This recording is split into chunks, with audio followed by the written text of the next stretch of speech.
Okay.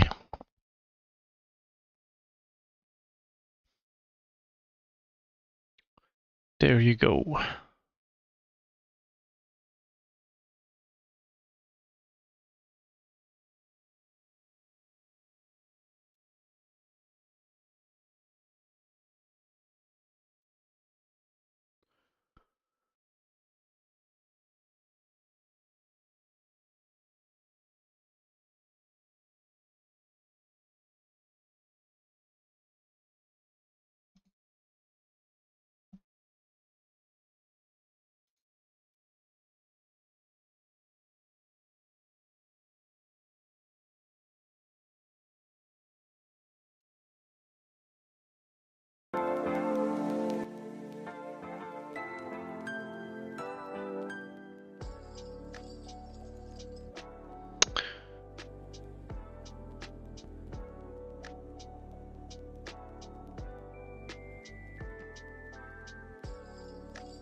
Okay, welcome to another stream, another video. I'm gonna make today a switch mode power supply. That is the design project number 2 that I'll be starting at least to do in this episode. So this is a separate series where I tackle power electronics rather than, maybe different kind of electronics that I'm used to. So power electronics is a different ball game, definitely higher power, because you're basically plugging it into the wall. And it's a type of electronics that I'm not familiar with when it comes to designing them. So USB, chargers for your phone, or if it's power supplies for your laptop, all of those good things, which I would like to learn at least more of. So this video is going to be about that. I will show a little bit from a previous episode where I'm working on a NFC reader project. So that will be a separate project I'm working on. But since I'm currently looking into other options for the future, and I'm thinking about going into power electronics, I'm familiar with designing this type of electronics, like low power, but I haven't worked so much with power electronics. So today I'm gonna learn. So this is like concept work and kind of doing things a little bit quick just to get into it. Wait, there you can see me as well. So I'm not going to work with the NFC reader today, but I'm going to make a AC/DC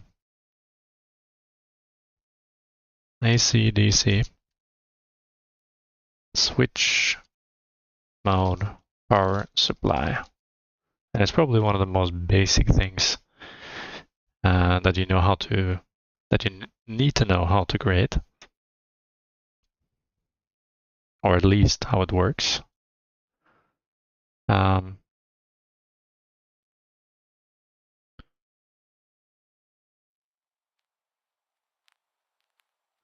Hold on, I just need to. Okay. Oh.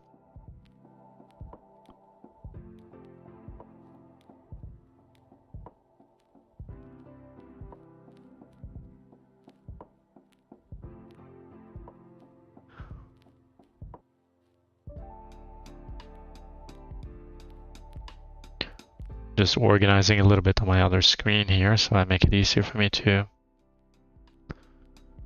work with this.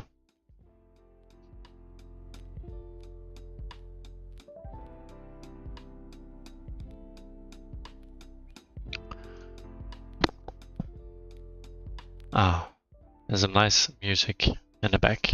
That's nice. Okay, so an AC-DC switch mode power supply. So basically, we make a block diagram of this conceptually based on just what I know. And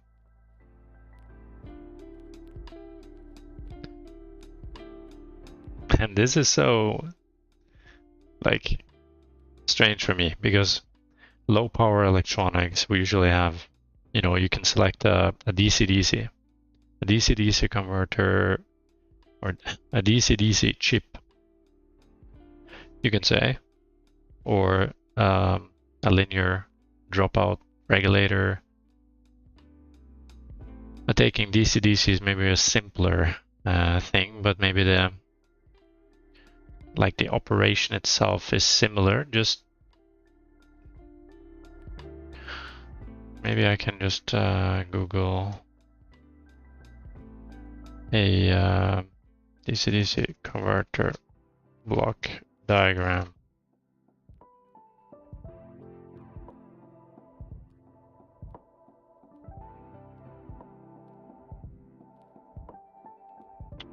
Copy image.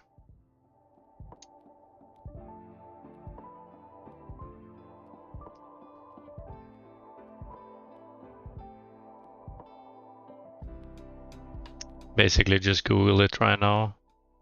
Just a DC-DC converter circuit. DC-DC converters from a key aspect of studying power electronics and energy drives in industrial applications.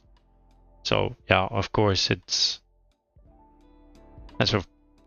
for power electronics, but in this sense, AC-DC, where you're working with up to 265 volts or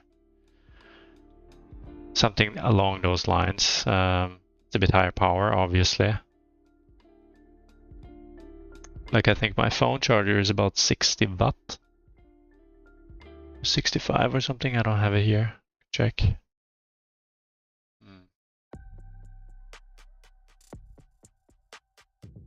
But anyways, like for example, a buck converter. You have the input voltage source and the source current, and then you have the switching element.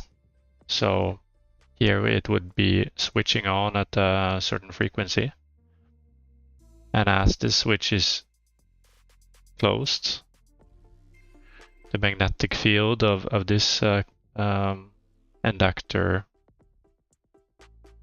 gets bigger, right? It increases. And it powers the load.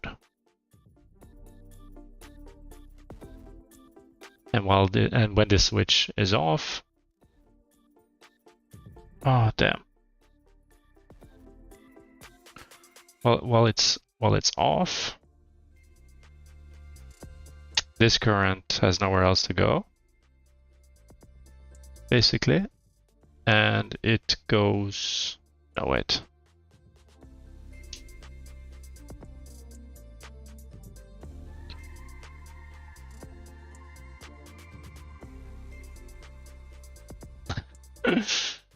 Okay. Let's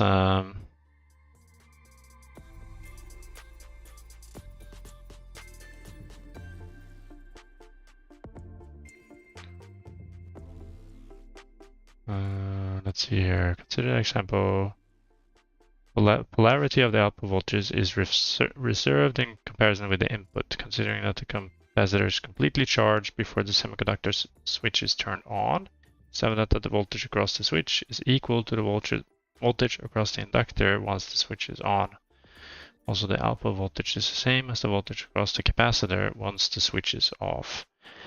The voltage across the inductor and the capacitor are equal in magnitude but opposite in polarity. Let's try again. So buck converter, you're taking a higher voltage and you scale it down to a lower voltage. So when this switching element, a MOSFET, or yes, a MOSFET, I guess, is closed, so the switch is on, the current flows through the inductor, creating a magnetic field, and the voltage across the load. Oh wait, how is it?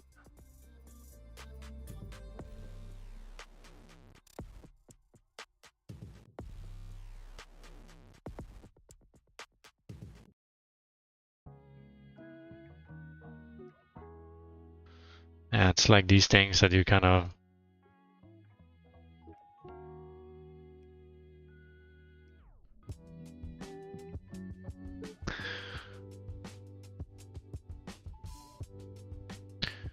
the input voltage is applied to the inductor's magnetic field grows, storing energy. The diode is reverse biased and does not conduct. Current flows from the input through the inductor and the capacitor. Yeah, that's more like it.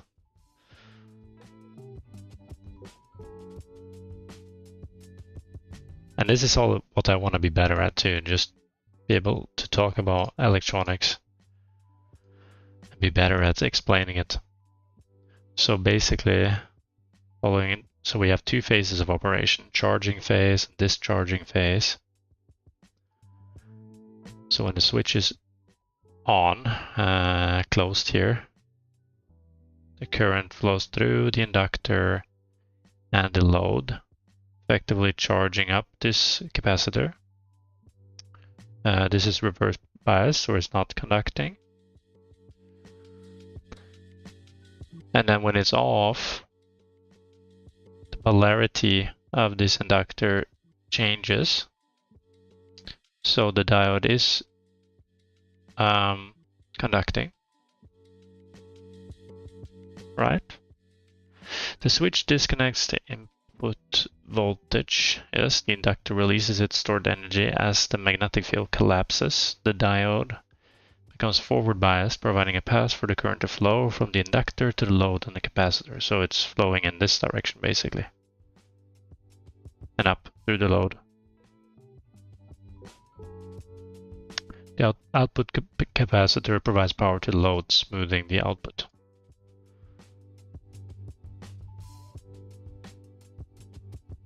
So, not paste.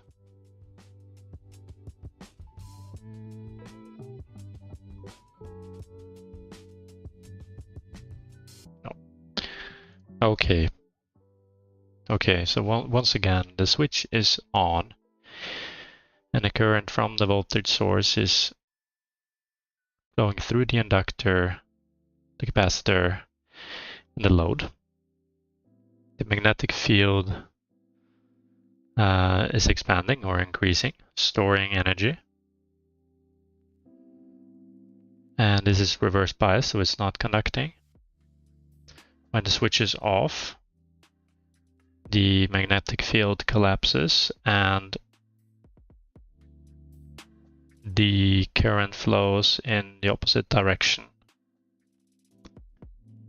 through the diode, capacitor, and the load. So it's basically this element is then supplying the power.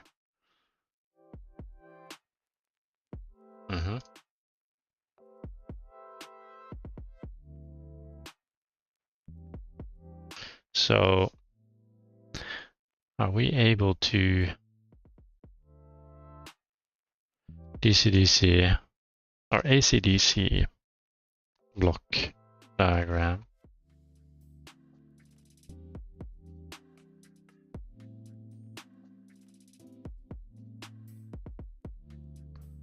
Let's see if I can find something. AC-DC.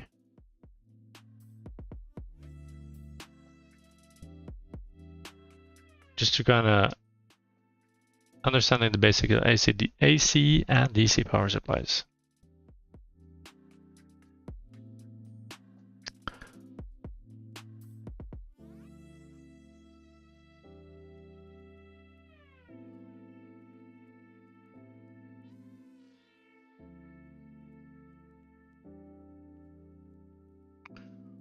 So here is basically a power conversion, EMI filter and bridge rectifier.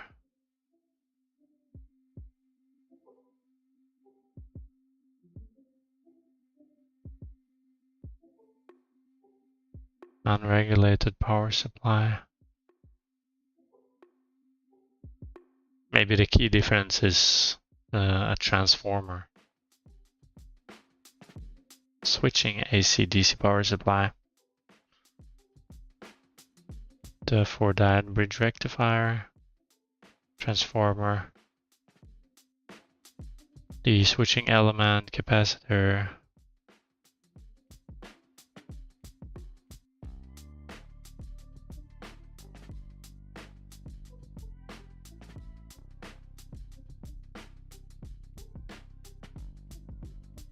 Transformer, rectifier, smoothing, regulator, load.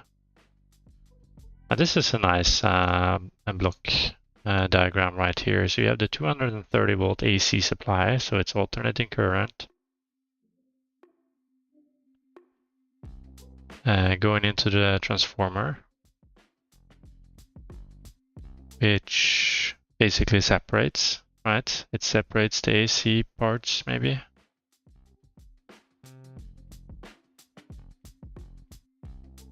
Or transformer output, rectifier output. So you only have the positive parts, and then filtered, and then a pure DC output. It's pretty cool actually. The transformer steps down the main supply voltage from 230 volts. So the coil is wrapped around the same core, basically. But this current is isolated from this current. So you have a primary current from the socket. And then you have the secondary current, which is, so yeah, here you have the isolation straight off. That's pretty cool. The output voltage of the transformer is determined by the turns ratio of the primary to the secondary coil. The output voltage of the transformer is determined by turns ratio of the primary to the secondary coil, calculated using the equation Vs over Vp equals Ns over Np. So Vs. So V secondary over V primary is equal to the N primary turns, or secondary turns over primary turns. So the transformer relies on electromagnetic induction principles, and alternating current in the primary coil generates a magnetic flux amplified by the core to induce a alternating current in the secondary coil. The waveform shape is preserved but with reduced amplitude. So reduced amplitude. So does that mean it's already less voltage here?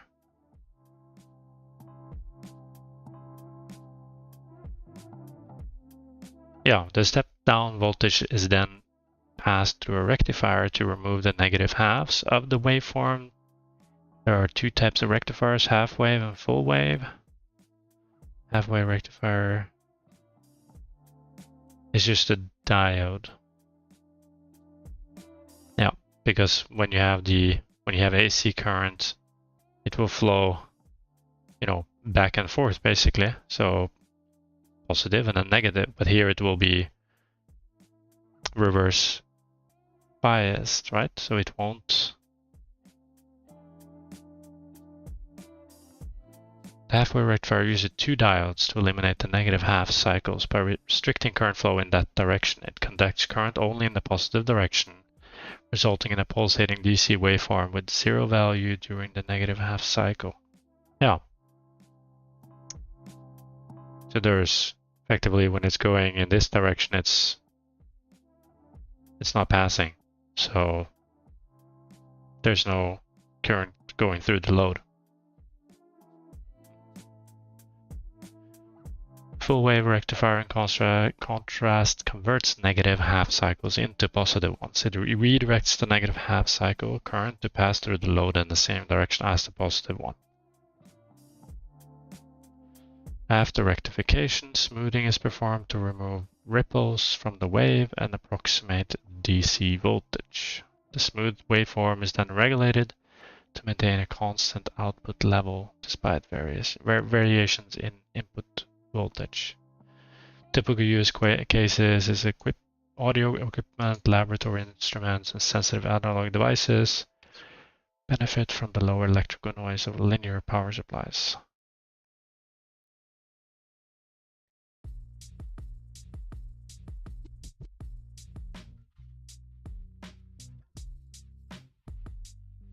So it's a lot of different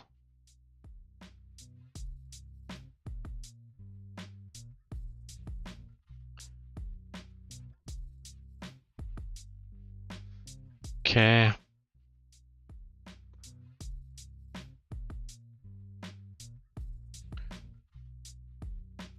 Where is the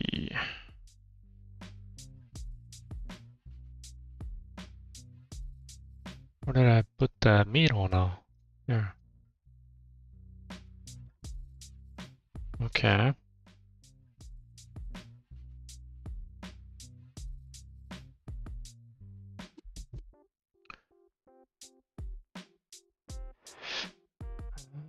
Linear AC DC power supply. Okay, but we're kind of looking into making a switch mode. Is that the same?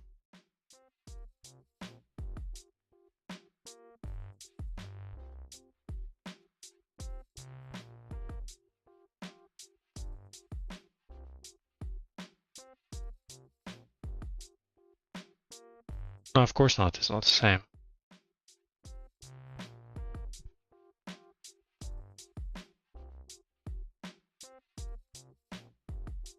Because you don't have any switching element in a linear. Yeah. Pass, transistor, error amplifier, voltage reference. Yeah, so this is a linear, right? This is a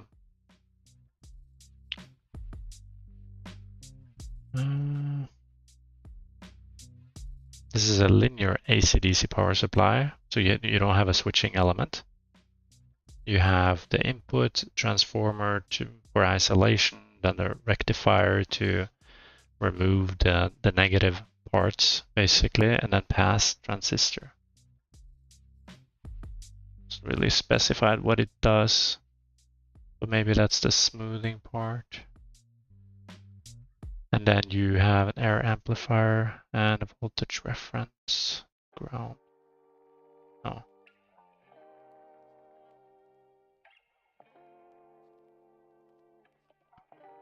Yeah, we learn as we go here.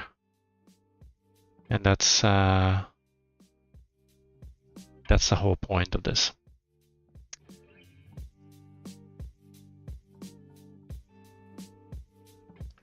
So let me see if I find the, so here is a switching mode power supply. We have the switching element. Let me see if I find a better.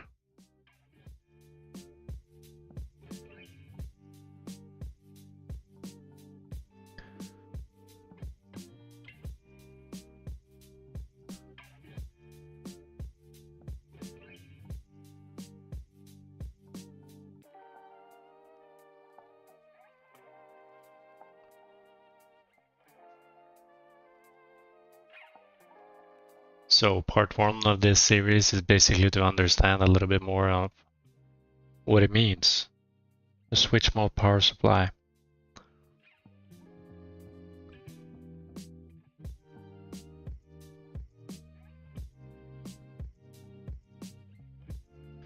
external desktop power supply for your laptop,